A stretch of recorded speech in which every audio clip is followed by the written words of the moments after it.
आखिर प्राचीन मिस्रवासी कौन सी टेक्नोलॉजी का इस्तेमाल करते थे जिसको आज भी वैज्ञानिक समझने की कोशिश कर रहे हैं? और क्या आपको पता है कि प्राचीन मिस्रवासी नाक के द्वारा दिमाग को निकाला करते थे? वो ऐसा क्यों करते थे, इसको जानने के लिए आपको इस वीडियो को अंत तक देखना चाहिए। मानव इतिहास में प्राचीन काल से लेकर आज तक कई विभिन्न प्रकार की सभ्यताओं का जन्म हुआ और बहुत सी सभ्यताएं समय के साथ विलुप्त हो गईं। इतिहासकारों के मुताबिक प्राचीन काल में कुछ सभ्यताएं ऐसी भी थीं जिनकी टेक्नोलॉजी, सामाजिक, न्यायिक, आर्थिक व्यवस्था और रहन सहन आज के मुकाबले कहीं अधिक विकसित था। दोस्तों, इस वीडियो में हम आपको प्राचीन काल की एक ऐसी सभ्यता के बारे में बताएंगे जिनकी वास्तुकला, सामाजिक व्यवस्था से लेकर टेक्नोलॉजी भी आज के युग से कहीं आगे की थी। ये सभ्यता है प्राचीन मिस्र की। एंशिएंट इजिप्ट की सभ्यता के बारे में इतिहासकारों का मानना है कि ये सभ्यता इतिहास की सबसे विकसित सभ्यताओं में से एक थी और इस सभ्यता की टेक्नोलॉजी तो आज तक भी वैज्ञानिकों की समझ से परे है। गीजा के पिरामिड और अलेक्जेंड्रिया की लाइब्रेरी से ये बात तो पूरी तरह स्पष्ट है कि प्राचीन मिस्रवासी शिक्षा और टेक्नोलॉजी में कितने आगे थे। जब मानव इतिहास में कई सभ्यताएं क्रमिक विकास की ओर बढ़ रही थीं, उस वक्त प्राचीन मिस्रवासी कृषि करना सीख गए थे। इसके अलावा वो व्यापार करने के लिए पानी के जहाजों का भी निर्माण करना जान गए थे। प्राचीन मिस्र नील नदी के निचले हिस्से के किनारे पूर्वी उत्तरी अफ्रीका की एक प्राचीन सभ्यता थी, जिसे आज हम आधुनिक युग में आधुनिक देश मिस्र के नाम से जानते हैं। ये सभ्यता 3150 ईसा पूर्व के आसपास प्रथम फेरो के शासन के तहत अस्तित्व में आई। यहाँ राजाओं को फेरो कहा जाता था और इसके अगले 3 सदियों तक ये सभ्यता विकसित होती रही। इतिहासकारों के अनुसार प्राचीन मिस्र नवीन साम्राज्य के दौरान अपने विकास की चोटी पर पहुंचा। मिस्र की सामाजिक सभ्यता कितनी उन्नत थी, इस बात का अंदाजा आप इस बात से लगा सकते हैं कि वहाँ पुरुषों और महिलाओं के पास सभी प्रकार के समान अधिकार मौजूद थे और ये सामाजिक व्यवस्था किसी भी प्राचीन सभ्यता से लेकर आज तक भी मौजूद नहीं है। प्राचीन मिस्र में महिलाएं भी पुरुषों की तरह संपत्ति रखने और बेचने का अधिकार रखती थीं। यहाँ तक कि प्राचीन मिस्र में कुछ महिलाओं ने तो वहाँ के राजा के तौर पर भी काफी समय तक राज किया है।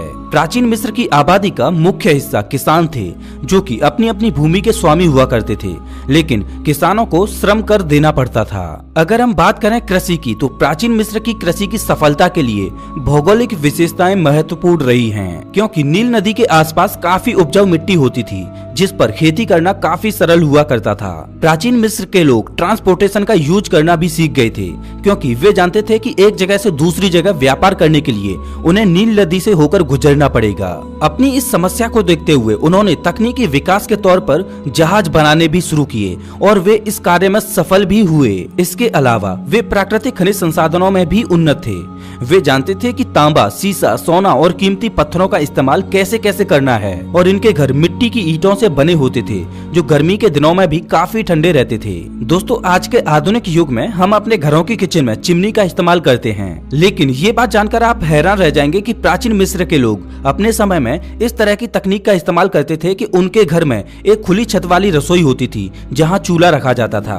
वे सफाई का विशेष ध्यान रखते थे। वे अपने शरीर को कीटाणुओं से सुरक्षित रखने के लिए चाक से निर्मित एक लदोईदार साबुन का प्रयोग करते थे। इसके अलावा त्वचा को नरम और दुर्गंध से दूर रखने के लिए भी वे खुशबूदार इत्र और मलहम का यूज किया करते थे। आपको ये जानकर बहुत हैरानी होगी कि वहाँ के लोग बालों से सख्त नफरत करते थे। उनका मानना था कि बाल उनकी सेहत के लिए हानिकारक होते हैं, इसलिए वहाँ के पुरुष तो अपने पूरे शरीर से बाल हटवा देते थे। इसके अलावा मिस्र की सभ्यता के लोग सुंदरता को भी अधिक महत्वपूर्ण मानते थे। इसके अलावा यहाँ के लोग अपने दांतों को विशेष रूप से साफ किया करते थे। इतिहासकारों के मुताबिक आज हम जिस टूथपेस्ट का इस्तेमाल करते हैं, वो भी प्राचीन मिस्र वासियों की खोज का ही एक हिस्सा है। आपको ये जानकर हैरानी होगी कि आज आप जिस बियर को जानते हैं, उस बियर की खोज भी प्राचीन मिस्र वासियों ने ही की थी।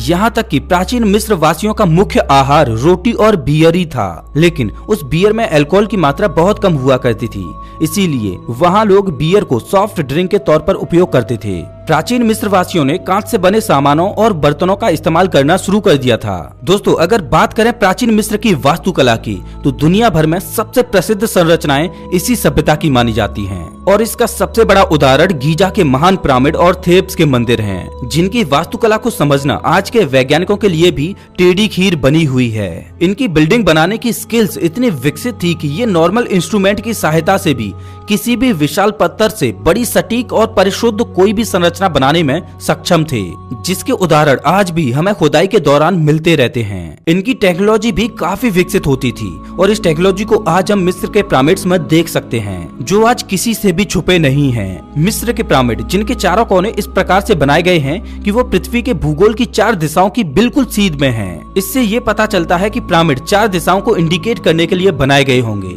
और इसके अलावा ये पिरामिड 3 विशेष तारों की सीध में बनाए गए हैं। हो सकता है शायद ये प्राचीन मिस्र वासियों को समय का ज्ञान कराते होंगे, क्योंकि 21 जून के दिन 2 पिरामिड्स के मध्य से सूर्यास्त होता है।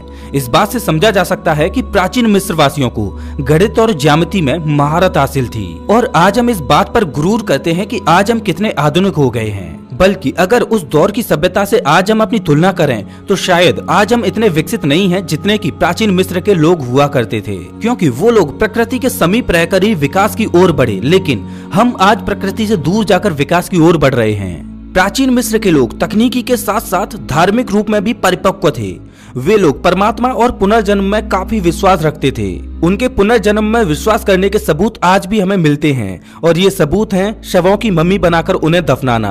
दरअसल प्राचीन मिस्र के लोग मरे हुए लोगों के शवों को मम्मी बनाकर दफनाया करते थे, क्योंकि वे लोग ऐसा मानते थे कि मनुष्य की आत्मा एक शरीर छूटने के बाद दूसरा शरीर धारण करती है और उस व्यक्ति का पुनर्जन्म होता है। इसीलिए वे मरे हुए व्यक्ति को मम्मी बनाकर एक तख्ते में बंद करके दफनाया करते थे। वे लोग पुनर्जन्म को इतना मानते थे कि उस मरे हुए व्यक्ति के साथ उसकी पसंद की हर चीज रखी जाती थी, यहाँ तक कि वे लोग काफी खाना पीना भी उसके साथ रखते थे। इसके अलावा वे दांत साफ करने के लिए टूथपेस्ट और आंखों में लगाने के लिए सुरमा भी उस व्यक्ति के साथ ही दफनाया करते थे। आपको बता दें कि वे मरे हुए व्यक्ति को पूरी तरह से नहीं दफनाया करते थे, बल्कि उसके प्रत्येक अंग को निकाल लिया करते थे, जैसे कि किडनी इत्यादि।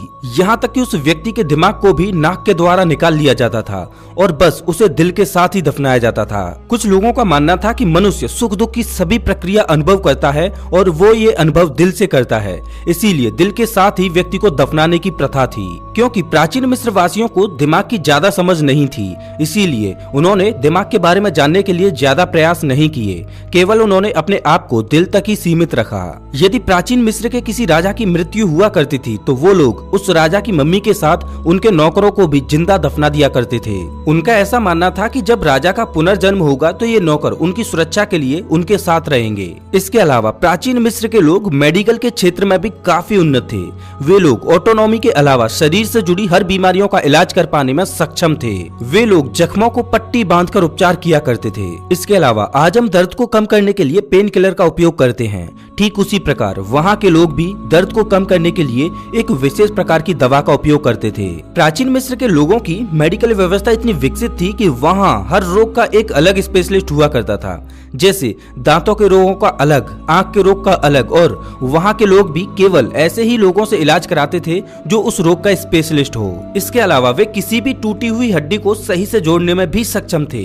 हालांकि मेडिकल के क्षेत्र में इतनी समझ होते हुए भी प्राचीन मिस्रवासी ज्यादा दिनों तक नहीं जी पाते थे। पुरुषों की औसत आयु करीब 35 साल तथा महिलाओं की औसत आयु करीब 30 साल ही हुआ करती थी। हालांकि वहाँ के लोग खाने में मीठा खाना अधिक पसंद करते थे और इस वजह से प्राचीन मिस्र की आधी से ज्यादा आबादी डायबिटीज की शिकार थी और इस बात का पता खुदाई के दौरान मिली मम्मी से लगाया गया है। प्राचीन मिस्र के लोगों को आज भी कई उपलब्धियों के लिए जाना जाता है, जैसे कि उनका कंस्ट्रक्शन और टेक्नोलॉजी, जिसकी सहायता से उन्होंने विशालकाय पिरामिड, मंदिर और ऑब्लिक्स के निर्माण किए। उन्हें गणित की भी अच्छी समझ थी। एक व्यावहारिक और कारगर मेडिकल टेक्नोलॉजी, सिंचाई व्यवस्था और एग्रीकल्चर के दौरान उपयोग होने वाली टेक्निक, मिट्टी के बर्तन और कांच प्रौद्योगिकी और साहित्य कला में सबसे उन्नत सभ्यता के रूप में जाना जाता है। इस सभ्यता के बाद आई कई सभ्यताओं के द्वारा प्राचीन मिस्र की प्राचीन वस्तुओं को दुनिया के कई कोनों तक ले जाया गया। मिस्र में आज भी बहुत से ऐसे राज छुपे हुए हैं जिन पर रिसर्च करना अभी बाकी है। दुनिया के लिए मिस्र की सभ्यता आज भी खोजबीन और गहन अध्ययन का विषय बनी हुई है। दोस्तों, आज भले ही हम इतने विकसित हो गए हैं, लेकिन हमें ये नहीं भूलना चाहिए कि हमसे भी पहले इस धरती पर विकसित सभ्यता राज कर चुकी है, जिनकी टेक्नोलॉजी को समझने की कोशिश हम आज भी कर रहे हैं।